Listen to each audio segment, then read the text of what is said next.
it is. Yeah. Okay. So good evening, everyone. Today for the show, we have with us architect Geeta Balakrishnan and architect Habeeb Khan, sir. So we are going to discuss something very interesting. So I leave the podium to them and wish you all a happy Women's Day.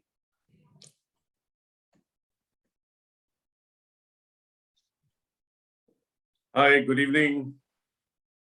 Namaskar. Warm greetings from Council of Architecture. It's a great pleasure. Good evening, Geeta. And it's a pleasure that we are discussing and we are in a conversation today on Women's Day.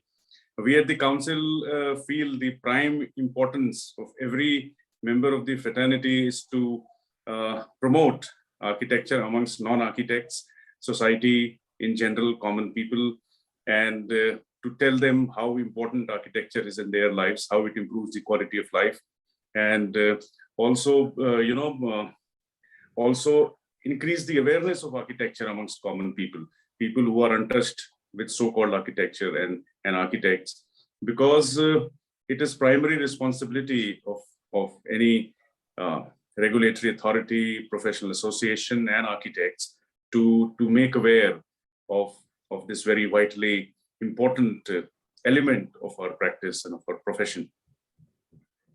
During the pandemic and the resultant lockdowns and subsequent insecurity and uncertainty that we all faced in the last 2 years, we at the Council thought that it was important for us to be in touch with our own fraternity first. So we started this, which you all are aware of, Geeta, including you, the COA Social, which we started, and it has 4 verticals, like you all know. One is the dialogue, and the second is the reads, and third is women in architecture, and fourth is the people. And Geeta, you are doing a wonderful job in that vertical, and I'm so happy to tell you this Women's Day that these 2 verticals are being amalgamated today, where women in architecture, which are about 50% of our fraternity, the issues concerning them we are addressing in that vertical, and the people, where we taking this cause to non-architects. So today is an amalgamation of these 2 verticals, and you are the personified persona in front of us who is doing this job so phenomenally. And so, first of all, tell me, Geeta, why did you embark on this? Yeah, so I think it's again a logical culmination of what I have also been doing through Ethos in all these years. We've been talking to through students, then we went on to young architects. But if we don't take our work and our message to common people, I felt that it was still not making any dent in the larger frame of things. And I think we need to be seen out there doing so much more. We need to be visible so much more. And what I've been witnessing in the last 20 days is only reinforced that feeling that I had so, strongly. And yes, that's the reason this Walk for Our Cause was conceptualized. And I'm so glad that there was so much synergy with Council of Architecture and IIA as well, that we all came together to make this happen. Now, before we go ahead, I would want to tell our audience and our listeners that you are probably into about 500 kilometers of the 1700 odd kilometers that you walk. A little more than that, closer. A little more than that. Achha. And so the Our Cause, the Walk for Our Cause, tells very emphatically that you're walking to shed light on the design fraternity, their role in society, and the importance of good design in impacting lives by taking thoughtful, empathetic, and sustainable design ideas to the masses. This walk is an opportunity to identify action areas through interaction with communities in villages, towns, and cities along the way, and throw them open for designers to act. And the overall intent of Walk for Our Cause is to bring the focus on architects in the social realm and on architectural social responsibility. How noble a cause this is. This is something which I feel every architect should do and should embark on. In fact, I was talking to someone in Bangalore, to a group of management of architectural schools, and I told them and shared your idea with them, and I said that we should if not 1700 kilometers, we should at least take, small 100 kilometers walk everywhere across the country. And that will be actually, percolating of the thought process that you have and that we have at the council to take this idea to masses. So just tell us a little about your journey so far, how it has been and what has been your experience. And I've been seeing some social media posts that we have been posting on the social media, and it's been very interesting and very humbling as well. So just tell us your experience, share your experiences with us. Sure. I have a small presentation which I'll share, but before that, you were also asking me why this walk. I think it's also important for something as mad as this to be undertaken for, a lot of eyeballs to come on it, for a lot of people, for the visibility. And on the one hand, the walk could have happened silently, and it could still have been a search and an exploration for me, for council, for all of us. But if we didn't make that noise, if we didn't bring in the attention of common man, of media, of architects onto this, I think we would not have been shaken as much. It's still only 1/3 of the journey. I have a long way to go still. But the first time that I met you, I don't recall whether it was Delhi or Bangalore during one of the juries, decades ago. I always thought that there was a streak of madness in you, and I know you're proving that fact that you are. Thank you. Sure. Yeah, so I'm just going to share screen. Let's see your journey. Yes. Thank you. So let me know when you can see it, sir. Yeah. Yeah, no. We can see it if you can make it full screen. Yeah, I'm just doing that. So yes. So just to let you guys know that I started in Kolkata on Feb 13th and went through Bengal, Bishnupur, Purulia, took a detour to Jamshedpur, got a wonderful reception at Jamshedpur and Ranchi from IIA Jharkhand, and then crossed via Daltonganj, Betla. Betla is a beautiful national forest reserve. And I am somewhere on the border of Jharkhand. I'll be going via UP a little bit before I touch Madhya Pradesh. It's just one place, Renukut, and a small region that I'll be going through before I touch MP very soon. So that's the route. That's where I am. And I'm so glad that, the different organizations who saw synergy and felt strongly about this cause could come together and support this venture. Like I said, before I embarked on this, it was about 4 years ago when I thought of, read about Priya Dutt and Sunil Dutt walking from Mumbai to Amritsar, which kind of sparked this, these visions of what the beautiful walk could do and what all the experiences could be. And then I did a little exploration of others who had done similar stuff, just to be sure that I was not, taking on something that's completely impossible. And I realized that I'm not as crazy as it's made out to be. There have been others who've done it. I had family also to kind of convey this to. So July this year, July this year, I just went up and told them. It's also the, the images of migration, the workers, construction workers who were reverse migration when it happened. Those visions also made me, made this wish to embark on this a lot stronger. I was thinking I'm in a nice cocoon, even when I'm planning the walk, I have shoes, I have people taking care of some of my needs. I'm a lot more comfortable, but the journey for them would have been so much more difficult. So yes, so this kind of helped me make up my mind. And then we went on and started planning. The team at Ethos, Council, IIA, all of us got together and started putting ideas together on what all we could do to make this more exciting for everybody. We have blogs where different people are writing for us. We have the showcase, which is a virtual exhibition of works of people in the social realm. And we're actually carrying a virtual exhibition of about, I think, 6 panels, which we put out in different locations for people to see. I have flashcards in the form of a little booklet, which I carry. I put it out in tea shops, so people can start, using their fingers, seeing, reading in Hindi, identifying what they know and understand. So these are things that one has been doing through this journey, and be really happy if some of you watching this choose to submit more work for our cause, the showcase, because I think it's important to see how much, and I'm sure there's so much that's happened across the country. And if we could kind of put it all together in one place, it would be lovely.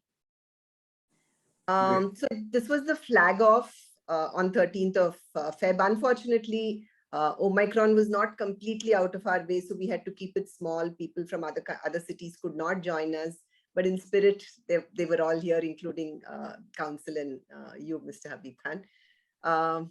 We chose not to have any mega personality, but we got 2 construction workers and 5 students of the local colleges of architecture to flag me off. And it was quite a nice morning. That was so humble. That was so humble and so apt, you know.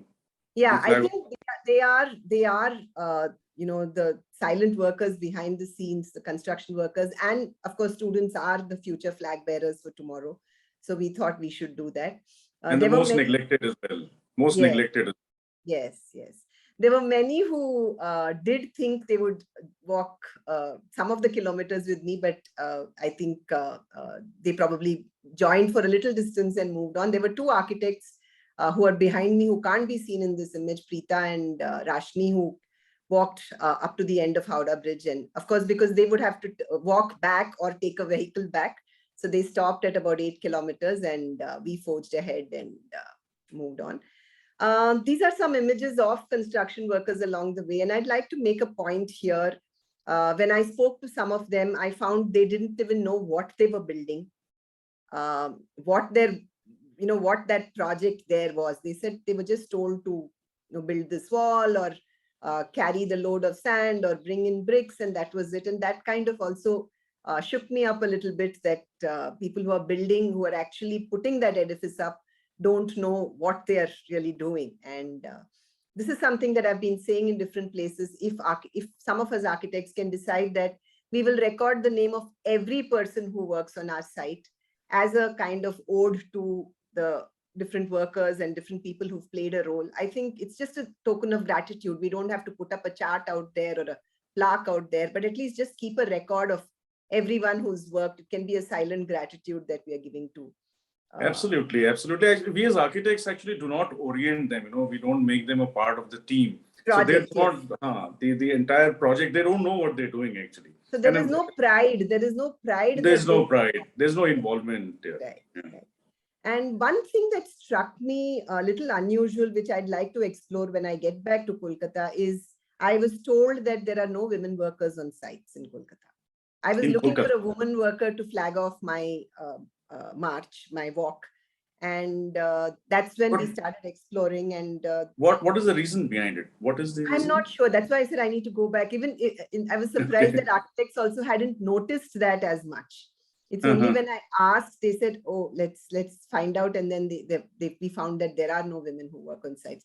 I'm not sure if it's something that's happened because of COVID, or if it was even prior to COVID. That's something one needs to explore. But as I move forward in Purulia, you're seeing this, the brick workers and things like that. There were women who were there, but in Kolkata itself, on the larger sites, for sure, no. Even in the smaller sites, not really there. In Ranchi, I was very happy that the local IIA members talked about the Rani Mistri and the Raj Mistri, as they are called, getting the same pagar, the days. In a couple of sites. The Rani Mistris in Jharkhand, Ranchi are supposed to be of great value to the contractors and are considered to be valuable. They may get a tad lesser in some sites, but they are considered of great value. They're trustworthy, more trustworthy, and I think a source of information also for the contractors. So they are nurtured quite well, is what I was told. So yes, this is about the construction workers. I thought it's an important point to make. And we've also put out a post saying, can different architects tell us stories of the workers on your site? So we start kind of building on that as well. This reminds me, we did some work abroad, and there was an orientation program for the contractors and the labor who were going to work on the site. And the architect was supposed to, tell them what the building would look like, walk through the building, virtually, of course. So that involved them, into what they were building, and that romance and that love and that involvement comes in then at that time. I think it's also important from the other perspective, like when I'm walking through these villages, many of them are probably their family members are actually working on sites in different towns and cities. And yet the architect is not known in these towns and cities. And that's probably because there's not much interaction between the workmen on site and the architects.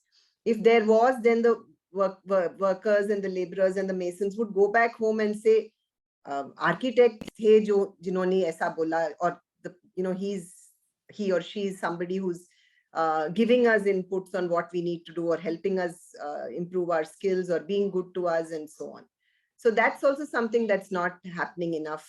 And I think that's one way we could also again be seen in these smaller towns through our construction workforce. True, absolutely true. You were asking me about the hardships and troubles that I have been facing. There are many who've been asking me how I'm doing this day on day. I can only tell you that it's not been easy. It's hard to be living out of a suitcase, waking up in a different bed every day, not having anybody. I mean, you don't have a family member who you can hug and talk to.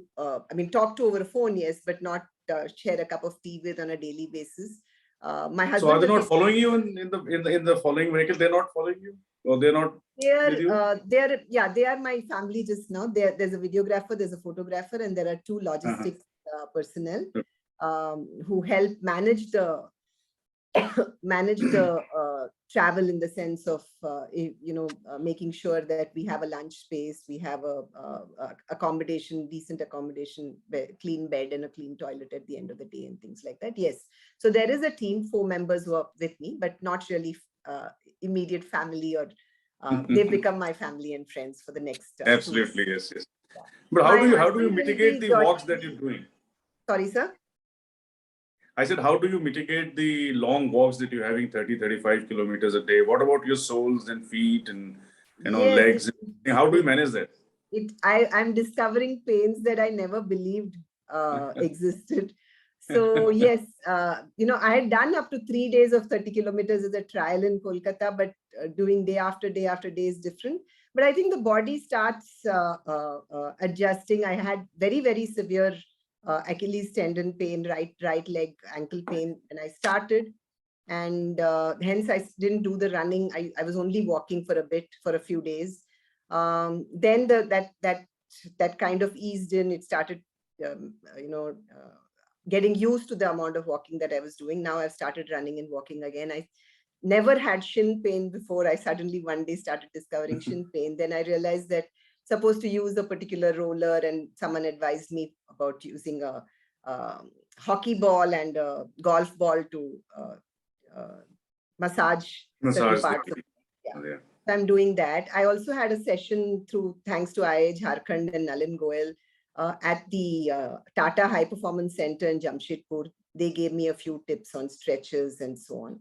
So yeah, so that is being, and I think it's going to be a discovery through. I'm definitely going to have, as long as not injuries that, kind of stop me, I'm fine. Pains and aches are going to be there, and that's something I knew, because walking 30 kilometers every day is not going to be easy.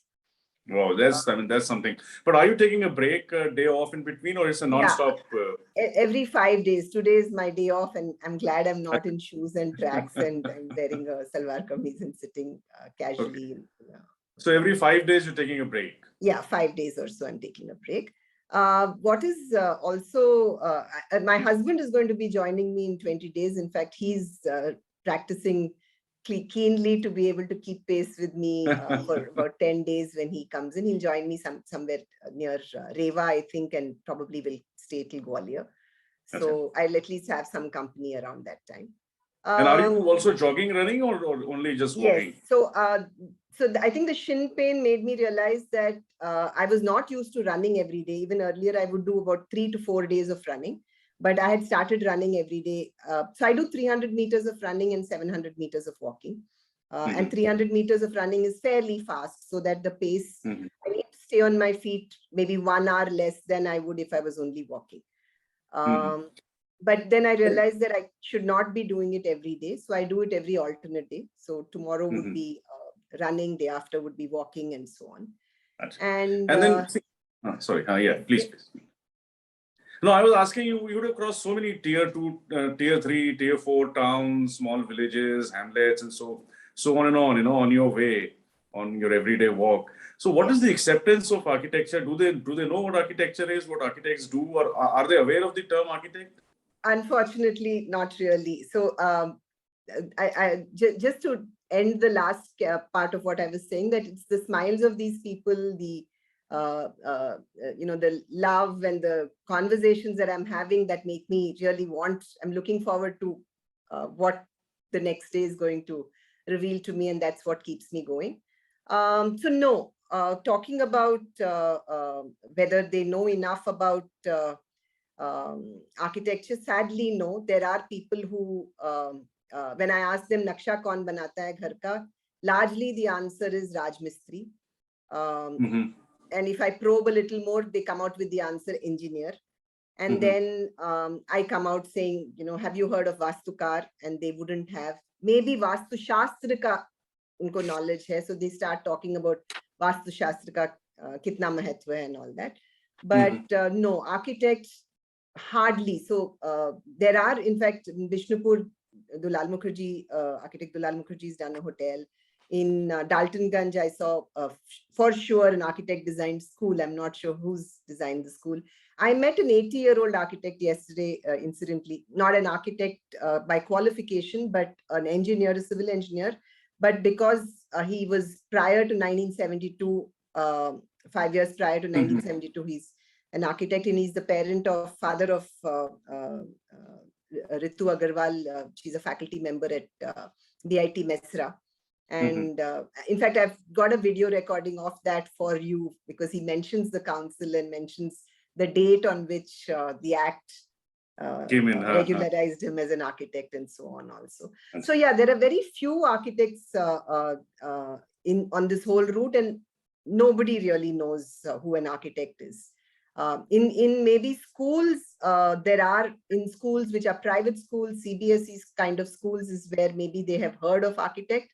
But unfortunately, not looking at architecture as a career either.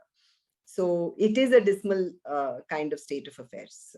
So it's a steep challenge that we all face. Absolutely, absolutely. So in fact, if I may just go down a little bit, and so this is something I want to tell everybody before I move on. This was a beautiful conversation I had at Latehar a few days ago with this lady, Sunita Devi, who is a Rani Mistri. The only one around there, I think, who's doing some commendable work.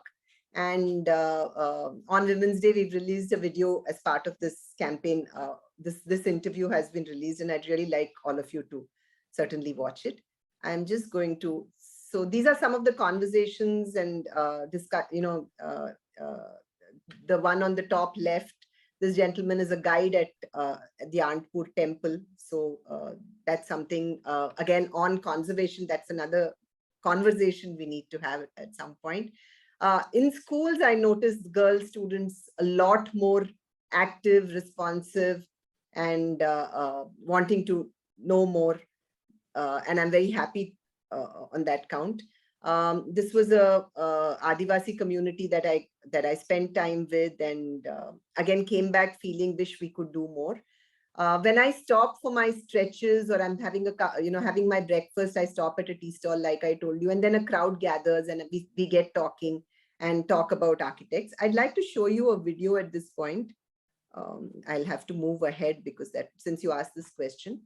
And then no, you can continue. You can answer that a little later. You can continue. No, this is interesting. I'll just play this for you. This was at Asha in Jharkhand. This lady girl is Sumari from the Oraon community, but living in Asha, the NGO.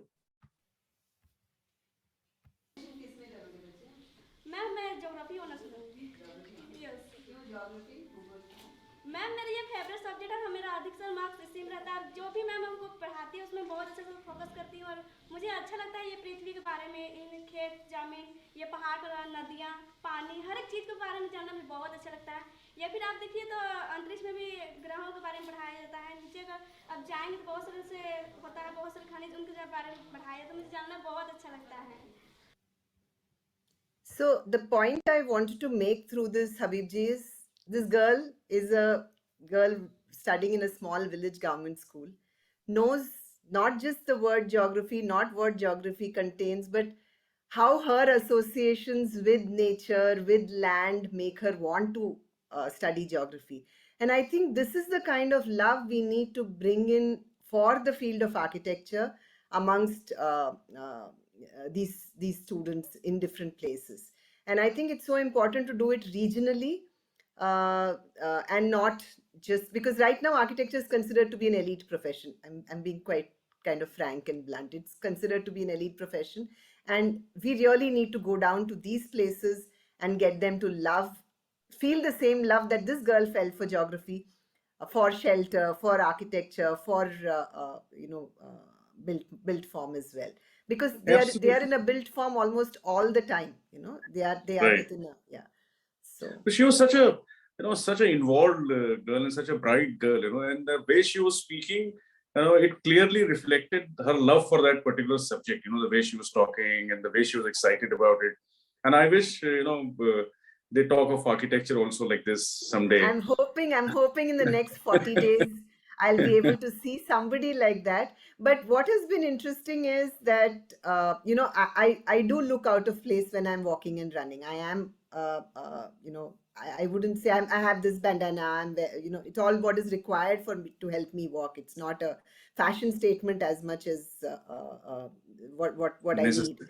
Yeah, but they do see me, they do find it curious. There are school kids who actually come swarming. There was one moment where I found it very sweet that there were two kids across the road and I waved out to them and I said I'm walking from, and about half a kilometer ahead, bunch of them had gathered, and there was one of them actually jumping and waiting for me to come and said please baith ke hamare sath baat kariye.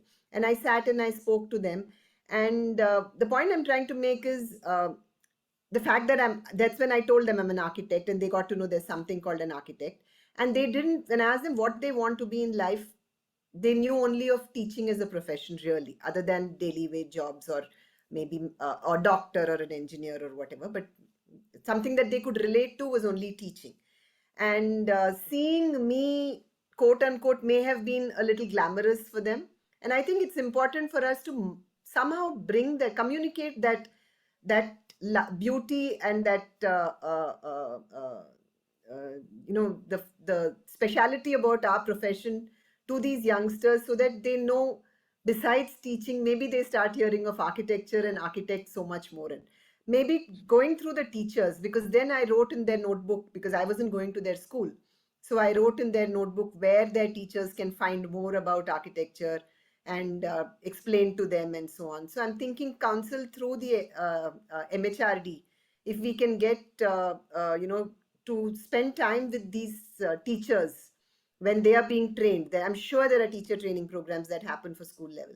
And if we can make small modules, if not ourselves be present, make a small video module, which is not a narrative, which can, like a documentary, but which really excites them and these students want to know more about it. Actually, that's a wonderful idea that you've put in with the Ministry of Education. In fact, we are making a couple of movies, short movies, long movies, to increase awareness. And this point that you have said, we'll see that it is incorporated into those clips, so that these people become more excited and more involved and more related, more contextual to them. Now, this video that you have shown just now and what you just talked of brings 2 points, 2 issues in front of me. One is the way she talked of being contextual, the rivers and mountains and the astronomy and planets and things like that. And that is such a vitally important aspect in architecture. Our architecture has to be contextual. And if these people understand this so much at that age, and if they become architects, I'm sure the quality of architecture will definitely improve in time to come. And the second point is that we should not look at this sector, this segment as a commission, as a project generating field, but it's the reverse way around. We as architects and community of architects should reach out to this sector, to reach out to the sector and do something for them in whatever way we would want to do. And that should be our CSR kind of activity, of a combined fraternity from the council, from the IIA, and from individual institutes and individual architects. So this is a very important point that you brought up. But tell me, you've almost done 1/3 of your journey so far. What is the incident that touched you the most? What was which moved your heart, and was there something which moved you? Yes, every day I think, but couple of things that I'd like to say. One was uh, the village that I went to, Madhupur in Madhavgram, I'm sorry, in Bishnupur, which is the Adivasi community. And I thought to myself at the reception that I got, these women had no expectations. These people, they were men also. They had no expectations from me. They didn't know what I was coming there for. But there was so much love. There was so much giving, so much sharing that happened. It was during the conversation that they spoke of that this community of 22 homes did not even have one hand pump. They had to go to the neighboring village and pick up water. So while on social media it may seem to seem as if I'm extremely overjoyed and delighted to be there, I go back and have a restless and sleepless night because like you said, we need to get more architects to be doing things here because they wanted a community center, and they are willing to negotiate for a piece of land within the community, and there's an NGO that's willing to talk to maybe the local authorities for the funds. So we are only talking of design, and we are talking of maybe some young architects giving their time to come and work here and make that structure happen. So that's something that definitely moved me. There was another little incident where I had to stop at a medical store to get myself something for my heels. I was to get a heel guard because I was feeling pain on my heel, and the owner of the store spent some time with me, and then it's like you become a little mini celebrity in that little place because there's everybody asking, why are you here? And then they take photographs and so on. And then I moved on from there. About half a kilometer ahead, there was a bunch of about 50 people who had gathered because one person at the medical store felt the vibe very strongly with what I was doing. So he had brought snacks and water, and all these people had gathered there to kind of extend their support to me. I think one more thing that's important to mention here on what this walk is doing is a lot of local media. There are people on a bike who see me walking or who's going for a morning walk, and he's a press reporter, small time press reporter of a newspaper like Freedom Fighter or Prabhat, or there are also news media apps. So they come with their phone, they stand there, and my team asks me, are you sure you want to give a video bite? You haven't even seen his ID card. And I said, no, that's what I'm there for. I don't care if he's sending this as a WhatsApp to people or whatever. I'm fine. So I give them a video bite. A little ahead, there'll be a bike that will stop and say, "Abhi हमने app में देखा आपका news, आप ही हैं वो चल रही हैं जो." Or I've had a panchayat guy come to my hotel and talk to me because he saw me with this Mahindra Gadi behind me, along the way. So there are a lot of common people who are coming to know, and but it's still very, very few. So how can we take this to more people is something we need to see. Sorry, I digressed from what you were saying. No, it's fine. I was just saying we talked of training the teachers and making them aware of architecture. I mean, before I say that, I feel sometime in my experience also, we in urban centers, are we more detached? Are we more cold? Aren't the rural areas and smaller towns more warmer in their interactions with us? This actually brings me to another important aspect. And you said we also talked of our profession being elitist. So don't you think there's a disconnect between what we are teaching in our schools, the way our architectural education is oriented, and something needs to be changed when you look at all this spectrum that you're walking across? And do you think there's a disconnect in our education system, architectural education system? So I'd like to just again, if you don't mind, share screens and show you another little video clip.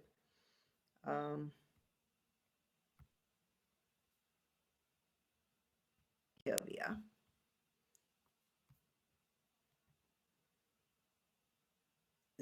So before I show you the video clip, this bottom right corner, the lady in the blue jacket.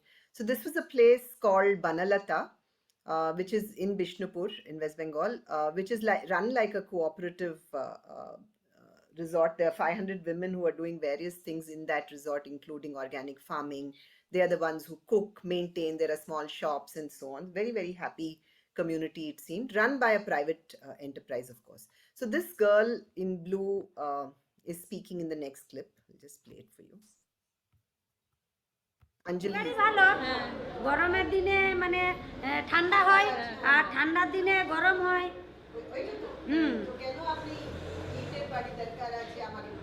ইটের বাড়ি সবাই ইটের বাড়ি থাকছে তাহলে আমরা মাটির বাড়ি থাকবো তাই থাকবো So just to show you that Anjali seemed to know very well the advantages of a mud house and why they built with mud in the past, in terms of its insulative properties and so on.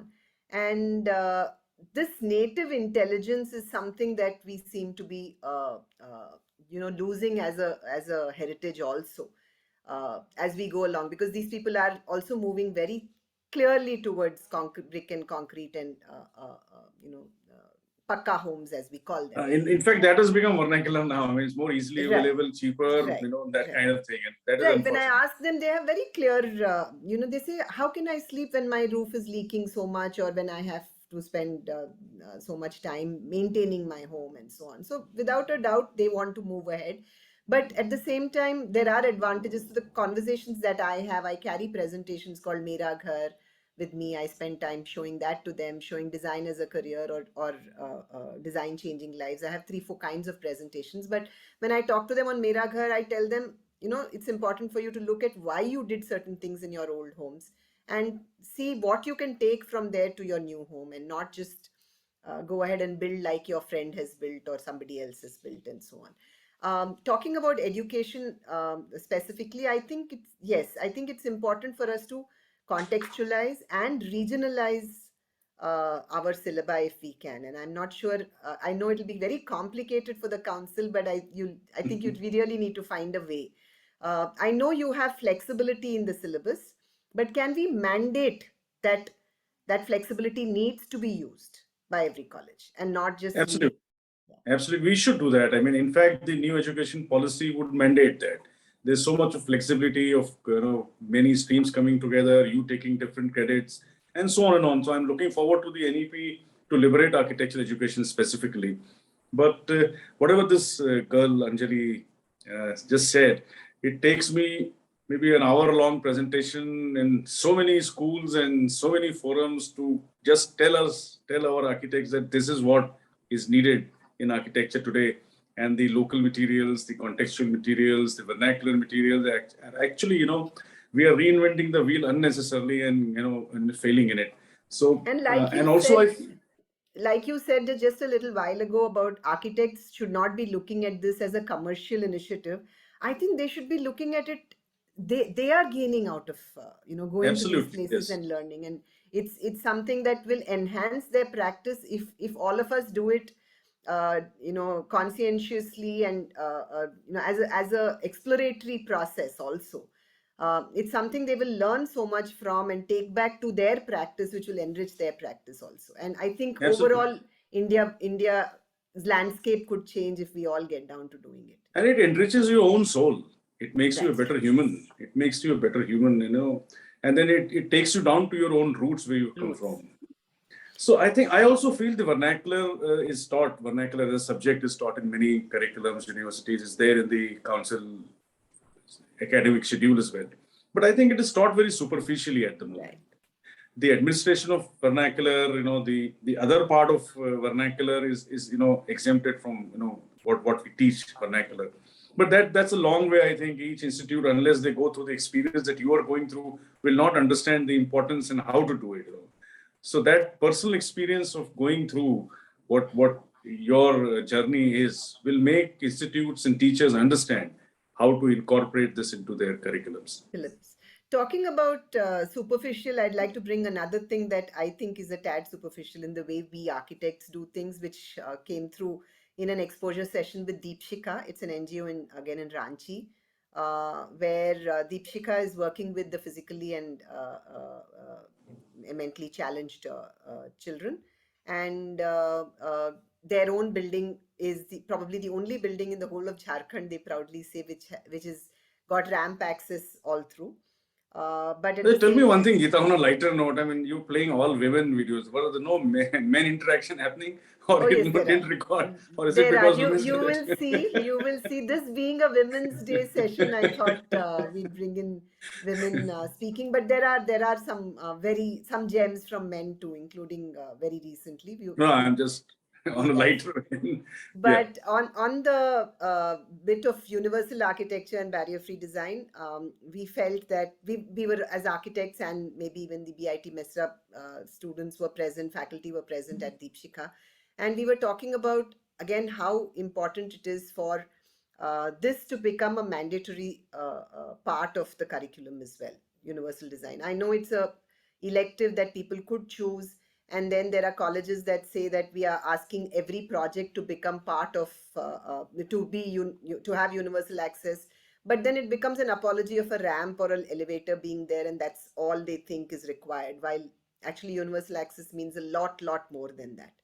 So if we could look at that also becoming not just for students, I think we should look at continued professional development on that as well, and maybe have capsules and modules on architects knowing, because it needs to be part of your design psyche and persona, that you don't have to look at it as an additional thing that you're doing, but it becomes part of your way of designing itself, that you think of everybody, you think of everywhere, and make that I think we're looking, and we'll give you another responsibility after we're done with this, that, you compile your experiences and your opinions and observations into a memoir kind of thing. And we at the council will take it up and see, how it can be incorporated for improving this aspect of architectural education in our curriculum. for sure. That's very And heartening. We'll do that. And also you interacted, I mean, the council's stress is also on propagating the manual of architectural practice. And you had an interaction with Prashant Sutaria from Bombay. Yes. And tell us a little about that, because what we at the council is trying to do is this manual of architectural practice that we made for architects and non-architects. We're trying to take it across the country. And we are so happy that you are also taking this cause a little ahead and helping us propagate the manual amongst non-architects as well. So tell us a little about that experience that you had in Ranchi with the IIA. Yeah, Prashantji spoke at Prashant Sutaria, architect Prashant Sutaria presented these, salient features of the manual at the IIA Jharkhand meet in Ranchi, and there were people from Jamshedpur also who attended, and I think it gave a very good overview on. It kind of empowers the architect, is how I'd like to put it, because and I think what was important that came through is that it's not something that I can read and act on my own. It's important for architects to come together, and it kind of aligned with what I am saying on a different plane through the walk. I think the MAP also is saying that for the architect to be more powerful, to be more heard, and not to be subjugated because of policies that are not necessarily right for us, or we keep talking about engineers taking over and things like that. For that to happen, it's important for architects to unite under various heads that the manual talks about. I was discussing with the architects after the presentation also, and they felt that many youngsters and some senior architects as well, when they set up practice, they're at a loss, and they're relearning things over and over again. And this manual kind of gives them a framework on Right. how to go about certain basic things. There are contracts, sample contracts that are already there, so they know that. And then it's not something that architects unfortunately don't share very easily.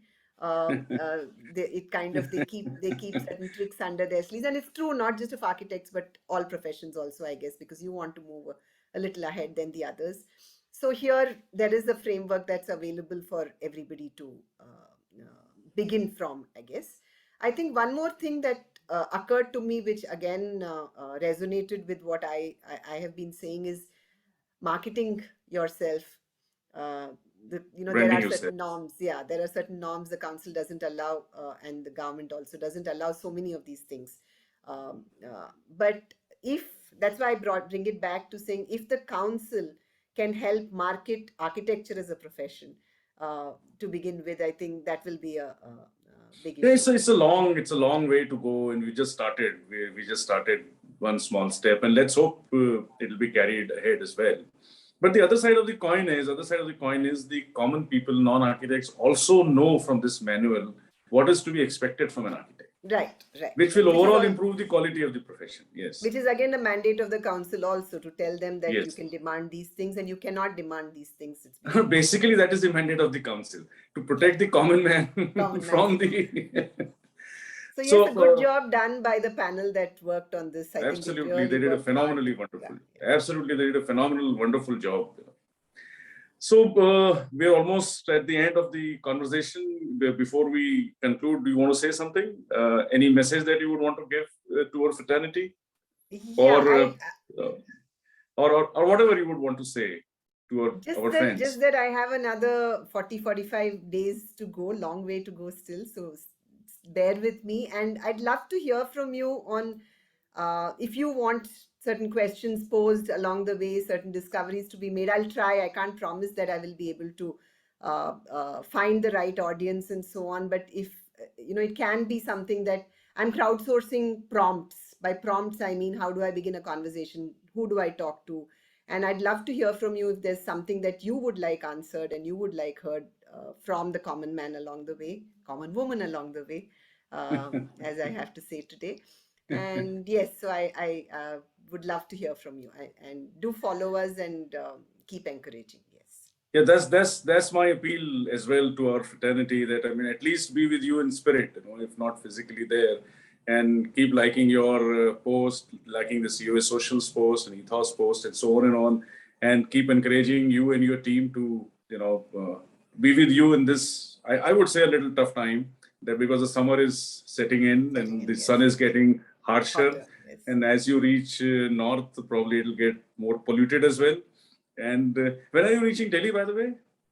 Well, 20th. the original place is between 60 to 75 days is how I'm planning this. So I see it happening between the 17th and the 24th is what I would say. 17th is a little on the earlier side, but I think more likely closer to the 20th or 24th.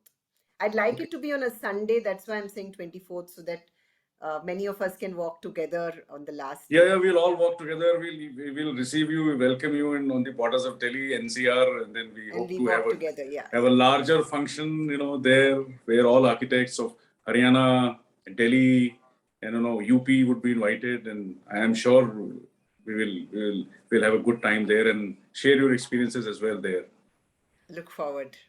Yeah. So it's been a lovely conversation. This is the first time that I am on the other side, and let me tell you, I've thoroughly.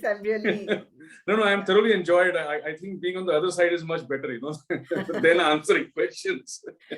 Thank you so much, Geeta. Thank you so much from the Council of Architecture. Everybody a happy Women's Day. Yes, absolutely. Every day is Women's Day, but this is a special day to acknowledge the contribution of women to everything that exists in this world. And thank you so much for taking this up and being with us in your physically tiring and mentally draining journey that you've taken. Thank you so much, Geeta. It was a pleasure being amongst you. And all the best. We are with you in spirit, at least till you reach Delhi. Thanks. Need all of it. Thank you. Thank you. Thanks a lot. Thanks a lot, everyone.